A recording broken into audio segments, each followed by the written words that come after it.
नमस्कार,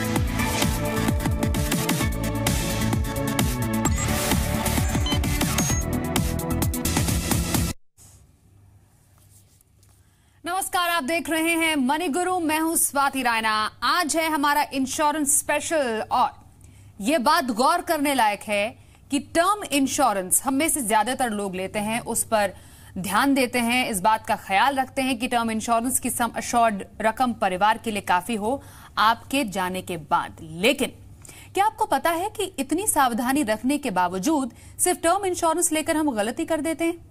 यह भी जानना जरूरी है कि देश में एक्सीडेंट की संख्या लगातार बढ़ती जा रही है, तो वहीं दूसरी ओर बीमारियां, खासतौर पर क्रिटिकल इलनेस में भी इजाफा हो रहा है। ऐसे में क्या आपको कभी ख्याल आया कि क्रिटिकल इलनेस की रिकवरी और फिर एक्सीडेंट के बाद की डिसेबिलिटी पर क्या होता है, आपकी सहायता कैसे होती है? क्योंकि टर्म इंश्योरेंस यहां तो काम नहीं आएगा, तो इसके लिए एक खास इंश्योरेंस यानी डिसेबिलिटी इंश्योरेंस होता है और इसी की बारीकियों पर आज हम बात करने वाले हैं। हमारे साथ है certified financial planner Harshvardhan Rungta. Harshvardhan, आपका बहुत स्वागत है मनी गुरु के आज के हमारे इस स्पेशल एपिसोड में। टर्म इंश्योरेंस लीजिए, ये हम तमाम दर्शकों को बोलते हैं, बड़े बड़े एपिसोड्स हमने किए हैं। कैसे एक क्रिटिकल इलनेस पॉलिसी लेनी चाहिए, इस पर भी हम दर्शकों को बार बार इंफॉर्मेशन देते हैं, एडवाइस देते हैं। लाइफ इंश्योरेंस लेना क्यों जरूरी, निवेश से पहले अपनी सुरक्षा का ध्यान रखें। लेकिन शायद ये एक इसका कह सकते हैं एक धड़ा है जो कि बहुत लोगों के लिए बिल्कुल अनजान है कि डिसेबिलिटी इंश्योरेंस जैसा भी कोई इंश्योरेंस है, एक ऐसी पॉलिसी है जो कि बुरे समय में, मुश्किल भरे समय में मदद दे सकता है। तो सबसे पहले डिसेबिलिटी इंश्योरेंस क्या होता है?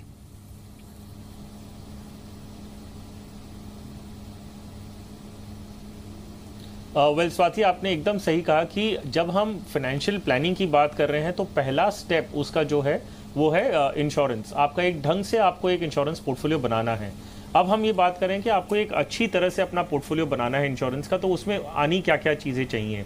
पहली आपने बात की टर्म प्लान की, जो अक्सर बात किया गया है, लोग समझने लग गए हैं और अपने आप को इंश्योर करने लग गए हैं।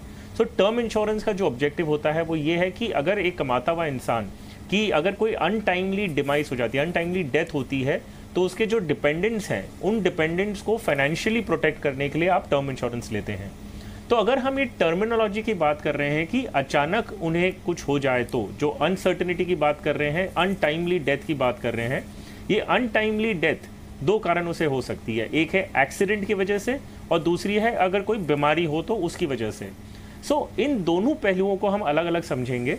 पहले हमको ये समझना है कि अगर हम बात कर रहे हैं कोई इंसान की एक्सीडेंट की वजह से डेथ होती है, तो परिवार को फाइनेंशियल सुरक्षित रखने के लिए आपने टर्म प्लान ले लिया।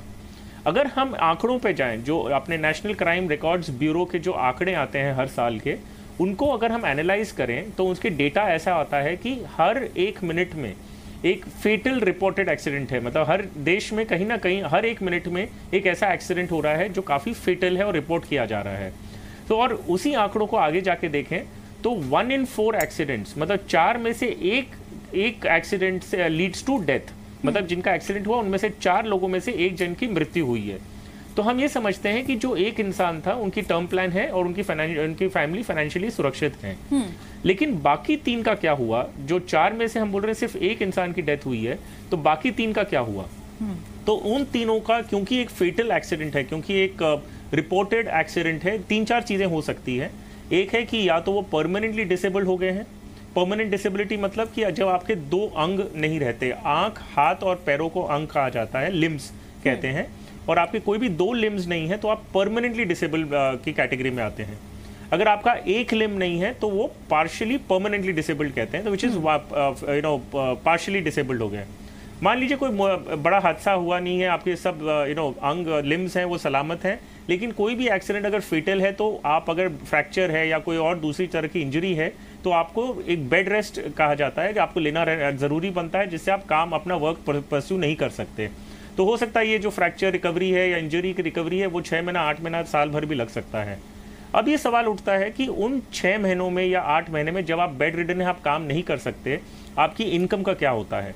आपके लोन्स, ईएमआईज, घर के खर्चे जो हैं वो सब चलते रहते हैं। उसी प्रकार जो हम टर्म प्लान की बात करें कि अगर आप नहीं हैं तो ये सिचुएशन ऐसी एक हो जाती है कि जब आप एक लिविंग डेड सिचुएशन में आते हैं, तो इस टाइम पे टर्म इंश्योरेंस ने आपको पैसे नहीं दिए हैं क्योंकि आप अभी भी जीवित हैं। तो ये सिचुएशन जैसे हमने कहा एक लिविंग डेड सिचुएशन है जिसमें आपको पैसों की जरूरत है, क्योंकि आपको अपने आप पे खर्चे की जरूरत है। आप जब तक जीवित हैं तब तक आपको पैसों की जरूरत है। तो डिसेबिलिटी इंश्योरेंस इस कैटेगरी को फुलफिल करता है। और पर्सनल एक्सीडेंट पॉलिसीज ये एक काफी अरसे से मार्केट में है, लेकिन कई लोगों को इसके बारे में पता नहीं है, क्योंकि इसे ढंग से या तो मार्केट नहीं किया गया, आपसे जानना चाह रही थी नहीं गया है कि तो मार्केट में ऐसे कई तरह के प्रोडक्ट्स हैं। एब्सोल्युटली, क्योंकि जैसा आपने बताया कि अब गॉड फॉरबिड किसी का एक्सीडेंट हो जाता है और एक्सीडेंट के बाद कोई डिसेबल हो जाए, अब उसमें 3 केसेस हो सकते हैं किसी के साथ, जैसा हर्षवर्धन ने मेंशन किया।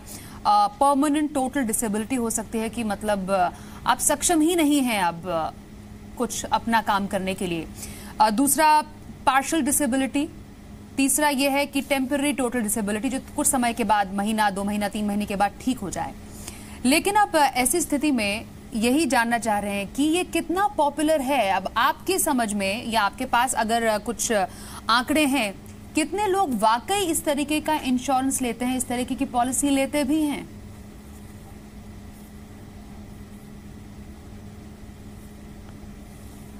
स्वाति, इसकी जो अवेयरनेस है, जो जागरूकता है, वो इतनी पॉपुलर नहीं है। जैसे मैंने कहा कि या तो इसे ढंग से मार्केट नहीं किया गया है, या तो इट्स जस्ट दैट कि ये प्रोडक्ट को निगलेक्ट किया गया है, जिसमें इतना इंपॉर्टेंट फैक्टर है।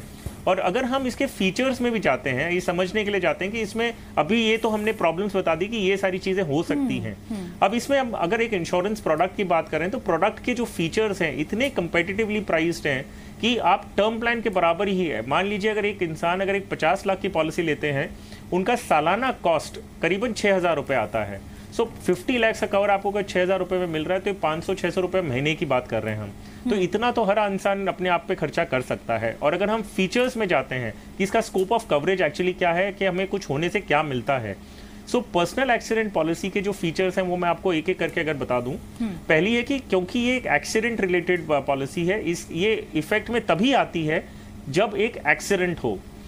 एक्सीडेंट से अगर डेथ होती है इंसान की तो 50 लाख, अगर हमने एग्जाम्पल ले रहे हैं कि 50 लाख रुपीस का एग्जाम्पल ले रहे हैं, तो एक्सीडेंटल डेथ में अगर डेथ होती है तो 50 लाख रुपए परिवार को दे दिए जाते हैं। इन एडिशन टू जो टर्म प्लान आपने ले देखा है तो वो एक अलग चीज हो गई, और एक्सीडेंटल डेथ की वजह से 50 लाख परिवार को मिल जाता है। अगर डिसेबिलिटी पे आते हैं अभी हम, यही पॉलिसी में अगर आपके परमानेंट टोटल डिसेबिलिटी है, which mean loss of 2 limbs, तो 50 लाख रुपए आपको आपके हाथ में दे दिए जाते हैं जब आप जीवित हैं। तो आप इस पैसों से अपने आगे का खर्चा निकाल सकते हैं।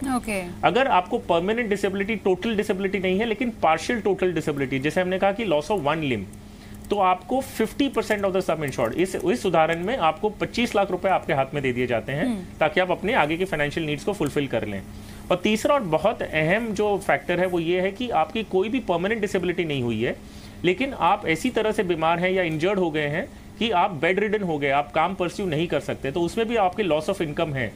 इसमें इस पॉलिसी में एक प्रोविजन है जिसमें आपको हर वीकली एक कॉम्पनसेशन दिया जाता है आपकी इनकम को ध्यान में रखते हुए, जो 10,000 या 20,000 रुपया वीकली हो सकती है, जो आपकी इनकम है वो आपको रिप्लेस करती है।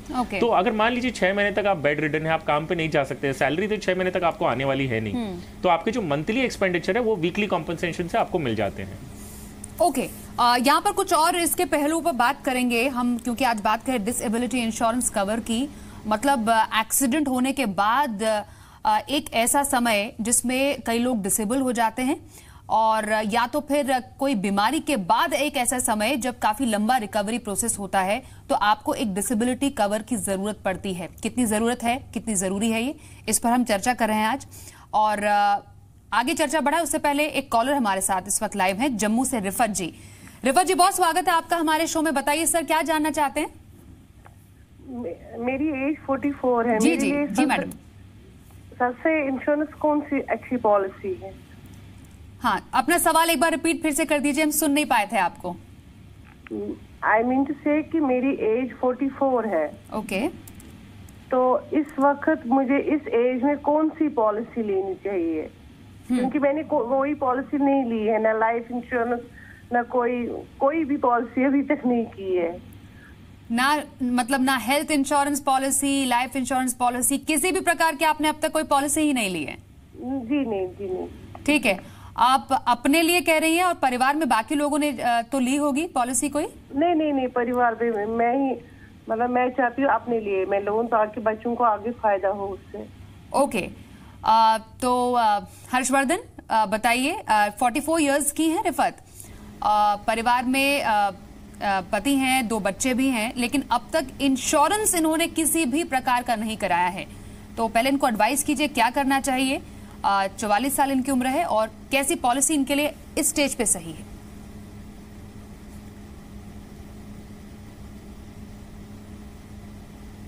वेल रिफत जी, आपकी जो इंश्योरेंस, पहले तो इंश्योरेंस का कॉन्सेप्ट समझिए। इंश्योरेंस कभी भी कोई फायदे के लिए नहीं लिया जाता। इंश्योरेंस उसी पर्पस के लिए लिया जाता है कि ताकि जो आपका नुकसान हो रहा है या होने वाला है उसके सामने आपको एक प्रोटेक्शन मिले।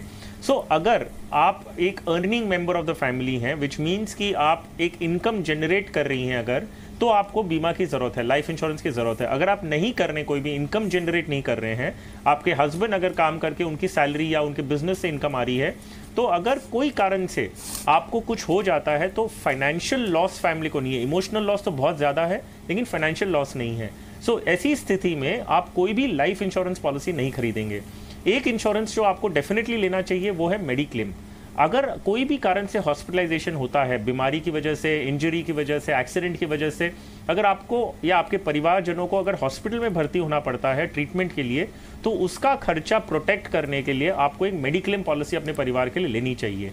इसमें आप बच्चे भी इंक्लूड करेंगे क्योंकि बच्चों को भी कभी हॉस्पिटलाइजेशन होना पड़े तो आपके घर खर्च पे या आपकी जो इनकम है या आपकी जो सेविंग्स है उस पर असर नहीं आए। तो मेरी सलाह ये है, जो अर्निंग मेंबर्स हैं उनका आप लाइफ इंश्योरेंस लेंगे टर्म प्लान के जरिए। और हम जो डिसेबिलिटी और क्रिटिकल इलनेस की बात कर रहे हैं, ये भी आपके सिर्फ अर्निंग मेंबर्स के लिए ही है। जो नॉन अर्निंग मेंबर्स हैं उनके लिए मेडिक्लेम लेना बहुत जरूरी है।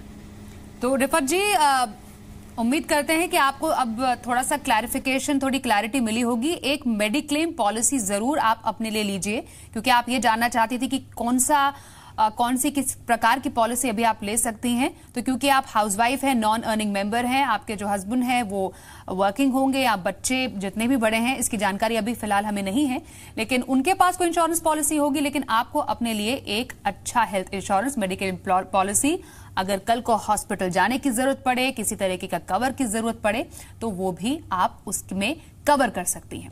चलिए, रिफत जी से तो बात हो गई, लेकिन कुछ और कॉलर से बात करेंगे, लेकिन चर्चा पर भी वापस आते हैं। तो अब तक हर्षवर्धन हम यही बात कर रहे हैं कि डिसेबिलिटी इंश्योरेंस कवर की जरूरत क्यों? क्योंकि डिसेबिलिटी की 2 वजहें होती हैं। कई बार बीमारी से आप डिसेबल हो जाते हैं या फिर एक्सीडेंट से डिसेबिलिटी हो जाती है। और एक्सीडेंट से डिसेबिलिटी के दौरान या तो परमानेंट टोटल डिसेबिलिटी हो जाती है, परमानेंट पार्शियल डिसेबिलिटी, या फिर टेम्पररी टोटल डिसेबिलिटी, और एक ऐसा समय जब आपके पास हो सकता है कोई सोर्स ऑफ इनकम ना हो। लेकिन अब सबसे बड़ा सवाल हर्षवर्धन यही सामने आता है कि ऐसी कोई पॉलिसी, एक्सीडेंट कवर पॉलिसी को राइडर के रूप में लिया जाए या फिर एक स्टैंड अलोन पॉलिसी सही है?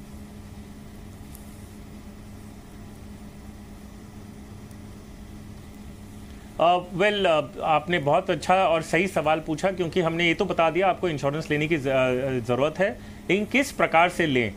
इसमें 2 तरीके के ऑप्शंस हैं आपके पास। एक है जब आप अपनी टर्म लाइफ पॉलिसी खरीदते हैं या कोई भी लाइफ इंश्योरेंस पॉलिसी खरीदते हैं, इसमें एक ऑप्शन दिया जाता है आपको कि आप एक डबल एक्सीडेंट बेनिफिट या एक्सीडेंट राइडर अपनी पॉलिसी में जोड़ लीजिए। तो आपके पास एक वो विकल्प है जो आप कर सकते हैं, लेकिन उसके अगर आप फीचर्स में जाएंगे, आप अगर एक्सीडेंट राइडर के रूप में लेते हैं तो एक्सीडेंट के जो राइडर्स हैं उसमें आपको एक्सीडेंटल डेथ पे मिलता है, लेकिन कोई भी चीज़ आपको अगर परमानेंट डिसेबिलिटी या टेम्पररी डिसेबिलिटी है उसमें आपको कोई पेमेंट नहीं मिलता। तो अगर ये ऑप्शन लेते हैं तो आपका पूरा कॉम्प्रिहेंसिव कवर नहीं है। दूसरा ऑप्शन आपके पास है कि stand alone personal accident policies मिलती है, मतलब अपने आप में एक पॉलिसी है, ये एक राइडर के रूप में आपको लेने की जरूरत नहीं है। और जो स्टैंड अलोन पॉलिसीज हैं ये आपको जनरल इंश्योरेंस कंपनीज ऑफर करती हैं, और उनकी जो पॉलिसी है वो पूरी कॉम्प्रिहेंसिव है। इसमें आपको जो हम सारे फीचर्स की बात किए हैं कि परमानेंट डिसेबिलिटी पे क्या मिलता है, पार्शियल डिसेबिलिटी पे, और वो वीकली कॉम्पनसेशन, ये सारी जो फीचर्स हैं ये आपको एक जनरल इंश्योरेंस कंपनी की stand alone personal accident policy पे मिलती है। तो मेरी सलाह ये हमेशा रहेगी कि अगर कोई भी पॉलिसी होल्डर, कोई भी इंसान अपने लिए डिसेबिलिटी इंश्योरेंस खरीदना चाहता है, आप उसे राइडर के रूप में ना लें, एक कारण, मुख्य कारण ये है कि उसके जो फीचर्स आपको अगर स्टैंड अलोन पॉलिसी के कंपैरिजन करते हैं तो स्टैंड अलोन पॉलिसीज का ज्यादा बेटर है। दूसरा कारण ये है कि कभी भी अगर कोई कारण से डिस्प्यूट उठता है, आपने अगर राइडर के रूप में अपनी लाइफ इंश्योरेंस के साथ में ले रखी है और कभी ऐसे डिस्प्यूट उठता है तो आपका क्लेम अटक सकता है, ये प्रूव करने के लिए कि एक्सीडेंट था कि नहीं। मतलब अगर एक्सीडेंट पॉलिसी लेनी है तो वो बेटर है कि आप एक स्टैंड अलोन मतलब अलग से पॉलिसी ले, वो बेटर रहेगा rather than taking a rider, क्योंकि डिस्प्यूट के टाइम पर राइडर लेंगे तो वो दोनों पॉलिसीज का आपका जो क्लेम है वो अटक सकता है। एक स्टैंड अलोन पॉलिसी अगर होगी तो कम से कम थोड़ा आपको वहां पर कॉम्पनसेशन जरूर मिल सकता है। आगे बातचीत करेंगे, लेकिन उससे पहले कॉलर भी हमारे साथ लाइव हैं कोलकाता से, राकेश जी। राकेश जी, स्वागत है सर आपका हमारे शो में। बताइए क्या सवाल है आपका? मैडम, मैंने टर्म इंश्योरेंस लिया है ICICI का। ओके। उसमें मैंने रीडर के थ्रू एक्सीडेंटल डेथ कवर लिया है एक्स्ट्रा, और कुछ नहीं लिया है, सिंपल ऐसा ही लिया था। और मेरा मैम 2 LIC है, जीवन आनंद और जीवन सरल, जिसका प्रीमियम ईयरली 7,000 टोटल 14,000 करके जा रहा है। एक्चुअली मैम मेरा क्वेरी ये है कि मेरा टर्म इंश्योरेंस क्या सही है, क्या इसमें डिसेबिलिटी का आपने जो प्रोसेस बताया वो ऐड करना जरूरत है? और सेकंड क्वेरी है मैम, मेरा जो LIC है मैं एक्चुअली वो बंद करना चाह रहा था, और बंद करके मैं दूसरी कोई शेयर मार्केट के रिलेटेड कुछ फंड में मैं निवेश करना चाह रहा था इस अमाउंट को। कितना अमाउंट है सर वो आपका? मैम इसमें टोटल 2 LIC में 14,000 करके जा रहा है, 7,000 करके, जीवन आनंद और जीवन सरल। इसके अलावा कोई और पॉलिसी है आपकी सर? मतलब आप LIC, जीवन आनंद, जीवन सरल दोनों को बंद करना चाहते हैं और ये 40,000 की रकम कहीं म्यूचुअल फंड में SIP के थ्रू लगाना चाह रहे हैं? हाँ, बिल्कुल बिल्कुल, मैं म्यूचुअल फंड में ये वो पैसा निवेश करना चाह रहा था, क्योंकि इंश्योरेंस के थ्रू तो मेरे पास ऑलरेडी टर्म इंश्योरेंस है उसमें एक्सीडेंटल डेथ, इसलिए मैं मतलब LIC का जो प्रोसेस है वो मैं एक्चुअली बंद करना चाह रहा था। तो एक्सीडेंटल डेथ कवर है आपके पास, आप कह रहे हैं, तो डिसेबिलिटी कवर आपको लेना चाहिए कि नहीं? इसमें क्या एड ऑन्स होने चाहिए, आप ये जानना चाह रहे हैं? आप क्या काम करते हैं सर? मैम मैं सरकारी कर्मचारी हूँ। ओके, ठीक है। गवर्नमेंट एम्प्लॉय है हर्षवर्धन राकेश जी, और सवाल तो आपने सुन ही लिया। 2 पार्ट है इनके। अब टर्म इंश्योरेंस है, एक्सीडेंटल डेथ कवर है, उसके साथ हमारे टॉपिक के हिसाब से और क्या इनको एड ऑन्स क्या और करना चाहिए, और बाकी जो 2 पॉलिसीज है बंद करके SIP करें क्या?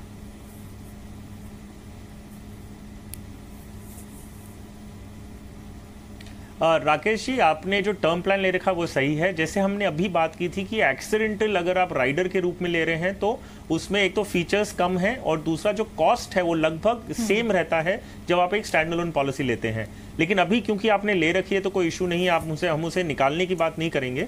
लेकिन अगर आपको एक डिसेबिलिटी इंश्योरेंस सही तरीके से खरीदना है तो एक जनरल इंश्योरेंस कंपनी से आप stand alone personal accident policy ले सकते हैं। वो आपको टोटल कॉम्प्रिहेंसिव कवर देगा इंक्लूडिंग डिसेबिलिटी। अगर डिसेबिलिटी की वजह से लॉस ऑफ इनकम है तो वो आपको वहां मिलेगा, राइडर के रूप में नहीं मिलेगा। तो वो एक आपको जरूर अपने पोर्टफोलियो में जोड़ लेना चाहिए टर्म इंश्योरेंस की तरफ, वो भी बहुत इंपॉर्टेंट है आपके इंश्योरेंस पोर्टफोलियो में।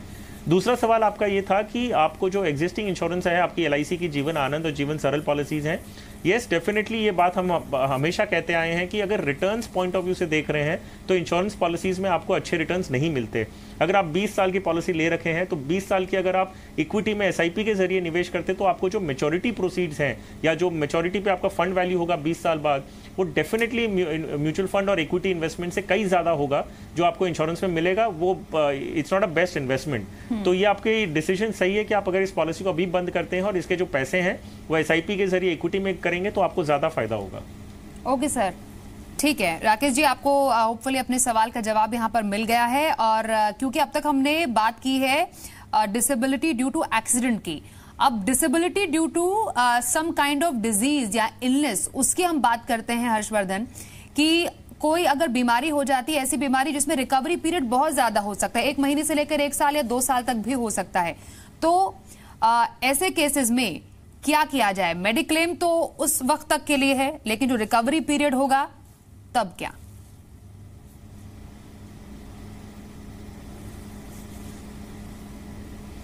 वेल एब्सोल्युटली स्वाति, अभी हमारा जो दूसरा कारण है कोई भी इंसान को डिसेबल होने का, वो है बीमारी। सो अगर हम बीमारी की बात करें तो पहले क्रिटिकल इलनेस को मेडिक्लेम पॉलिसी से कंफ्यूज नहीं करना चाहिए। तो पहले इस चीज का डिफरेंशिएशन हम समझा दें। मेडिक्लेम ऐसी पॉलिसी है जो अगर आप हॉस्पिटल में भर्ती होते हैं तो हॉस्पिटल का आपका जो एक्चुअल कॉस्ट है वो आपको रीइंबर्स होता है या कैशलेस में पेमेंट किया जाता है। सो आपके हॉस्पिटलाइजेशन के जो खर्चे हैं उसका ध्यान रखने के लिए मेडिक्लेम है, विच मीन्स कि जो आपका एक्चुअल कॉस्ट आपने या तो पैसा भरा है या तो आपकी लायबिलिटी है। अब क्योंकि हम क्रिटिकल इलनेस की बात कर रहे हैं, विच मीन्स कि हम क्रिटिकल इलनेस में आती क्या क्या चीजें हैं, आपके कैंसर आ गया, स्ट्रोक, पैरालिसिस, किडनी फेलियर, आपका हार्ट अटैक, ये सारी चीज आप क्रिटिकल इलमेंट मानते हैं। सो मान लीजिए अगर किसी इंसान को कोई क्रिटिकल इलनेस होती है जिसकी वजह से हॉस्पिटल में भर्ती होना पड़ा ट्रीटमेंट के लिए, अब ट्रीटमेंट का जो खर्चा है वो मेडिक्लेम ने दे दिया। अब जब वो हॉस्पिटल से बाहर आते हैं क्या वो तुरंत ही काम पे तुरंत जा सकते हैं? जी नहीं, क्योंकि क्रिटिकल एलिमेंट है, उसे रिकवरी पीरियड लगता है। अगर किसी की किडनी फेल हुई है, हॉस्पिटल में ट्रीटमेंट लेके घर में वापस आ जाते हैं, लेकिन वो कल से काम पे जा सकते हैं? जी नहीं। अगर उन्हें ये रिकवरी पीरियड, उन्हें हो सकता है 6 महीना भी लगे, उन्हें 2 साल भी लग सकता है। तो अगर आप काम पे नहीं जा रहे हैं तो उस महीने की या उस पूरे पीरियड की इनकम कहाँ से आएगी आपके पास? तो ये चीज का प्रोविजन है जो आप क्रिटिकल इलनेस पॉलिसी लेते हैं। अब क्रिटिकल इलनेस पॉलिसी के फीचर्स क्या होते हैं? फीचर्स एकदम सिंपल है। अगर आप जो भी बीमारी पॉलिसी के अंदर लिखी गई है, अगर आप उस बीमारी से डायग्नोस होते हैं, मतलब आपके साथ ये हादसा हो चुका है, आप अगर 15 दिन या 30 दिन तक जीवित हैं ये होने के बाद, मान लीजिए किसी को हार्ट अटैक आता है, वो ट्रीटमेंट लेके हार्ट अटैक आने की डेट से 15 या 30 दिन तक, अलग अलग फीचर्स होते हैं पॉलिसी के, आप अगर वो पीरियड तक जीवित हैं, उसके बाद आपका जो सब इंश्योर्ड है वो आपको तुरंत हाथ में दे दिया जाता है। आपका एक्चुअल कॉस्ट मेडिक्लेम का क्या हुआ, आपके हॉस्पिटल का, वो सब के कोई इसका कोई मायने नहीं रखता। एक सम इंश्योर्ड आपको टोटल हाथ में दे दिया जाएगा। तो ये आप ऐसे प्लान करते हैं कि मान लीजिए अगर कोई भी बीमारी होती है, आपको 2 साल आप रिकवरी पीरियड लग सकता है। तो 2 साल की इनकम कितनी है आपकी? मान लीजिए 50,000 रुपये महीने की है। आप क्या देखते हैं कि मुझे मैक्सिमम 2 साल लग सकता है रिकवरी पीरियड का, तो मुझे 12 लाख रुपए चाहिए जब तक मेरी इनकम नहीं आएगी। तो सम इंश्योर जो क्रिटिकल इलनेस पॉलिसी का लेना होगा आपको, इस केस में आपको 12 लाख रुपए के लेना है। तो 12 लाख या आप उसे एक्सटेंड करके 15 लाख ले लीजिए, तो अगर 12 या 15 लाख की पॉलिसी आप लेते हैं तो आपको ये मालूम है कि अगर कोई बीमारी होती है, आप बाहर आते हैं हॉस्पिटल से, जब तक आप काम पे वापस नहीं जा सकते, आपके महीने के खर्चे इस पॉलिसी के पैसों से निकल जाएंगे। ओके, आगे बढ़े उससे पहले एक कॉलर हमारे साथ हैं, हर्षवर्धन हमारे साथ हैं दयानंद जी। दयानंद जी, बहुत स्वागत है सर आपका हमारे शो में। कहाँ से हैं आप? बोल रहा हूँ मैडम जी, कहाँ से हैं सर आप? Durgapur, West Bengal. Okay sir, बताइए क्या सवाल है आपका? मैडम मेरा उम्र है 58। ओके, तो मैं तो नौकरी करता हूँ, तो मैं ये डिसेबिलिटी इंश्योरेंस लेना चाहता हूँ। कौन कंपनी प्रोवाइड करती है, कहाँ मिलेगा? मैं लेना चाहता हूँ। ठीक है, हर्षवर्धन जी बताइए। दयानंद जी 58 साल के हैं और डिसेबिलिटी इंश्योरेंस लेना चाहते हैं।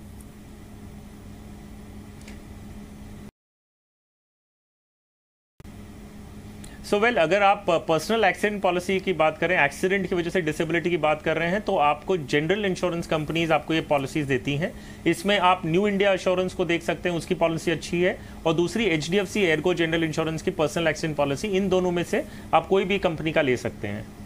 ओके, एक और बात यहाँ पर आपसे जानना चाहेंगे हर्षवर्धन अब कि क्योंकि जब हम ड्यू टू किसी इलनेस डिसेबिलिटी की बात करते हैं तो अगेन वही सवाल है, राइडर लें या एज ए स्टैंड अलोन?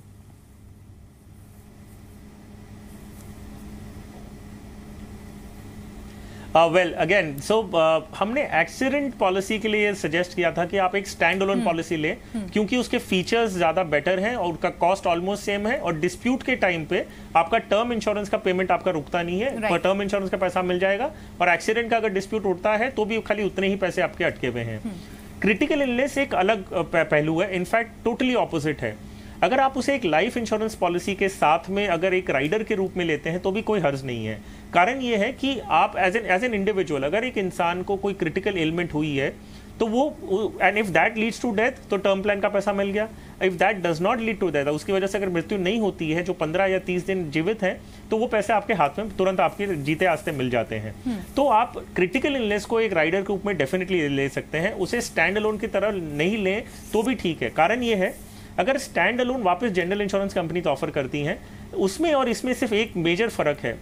जहां आप राइडर के रूप में लेते हैं तो आपका जो प्रीमियम आज आपने लिया है, 30 साल की पॉलिसी आप लेते हैं तो वही प्रीमियम आपको 30 इयर्स तक भरना है। जनरल इंश्योरेंस की जो पॉलिसीज होती हैं, जो स्टैंड अलोन पॉलिसीज मिलती हैं, उसमें प्रीमियम मेडिक्लेम की तरह हर साल या हर एज ब्रैकेट के साथ चेंज होता है। सो आज आपने 30 साल की उम्र में ली पॉलिसी, आपका प्रीमियम मान लीजिए 10 लाख की पॉलिसी में आपको 3 या 4 हजार रुपए देना पड़ा। जब आप 35 साल क्रॉस करेंगे तो आपका प्रीमियम भी बढ़ जाएगा। तो उस प्रकार जब आप 45, 50 या 55 साल के होते हैं, प्रीमियम बहुत ज्यादा हो जाता है। इसे जब हम लाइफ इंश्योरेंस के साथ कंपेयर करते हैं, आपने 30 साल की उम्र में पॉलिसी ली है, आपका जो प्रीमियम आज दे रहे हैं आप, वही आप 30 साल तक देंगे। सो ये एक बेनिफिट है जो एक लाइफ इंश्योरेंस पॉलिसी के साथ में राइडर के रूप में लेंगे तो ज्यादा बेहतर है। जहां प्रीमियम की बात कर रहे हैं, अगर 15 लाख की पॉलिसी एक 30 साल के इंसान अगर लेते हैं तो उनका प्रीमियम भी लगभग 6,000 रुपए आसपास आता है। ओके, वेरी क्विकली 30 सेकंड्स में आपसे मैं जानना चाहूंगी, डिसेबिलिटी इंश्योरेंस किसको लेना चाहिए? क्योंकि कुछ ऐसे प्रोफेशंस होंगे जिसमें शायद इंश्योरेंस कंपनीज भी मना कर दें।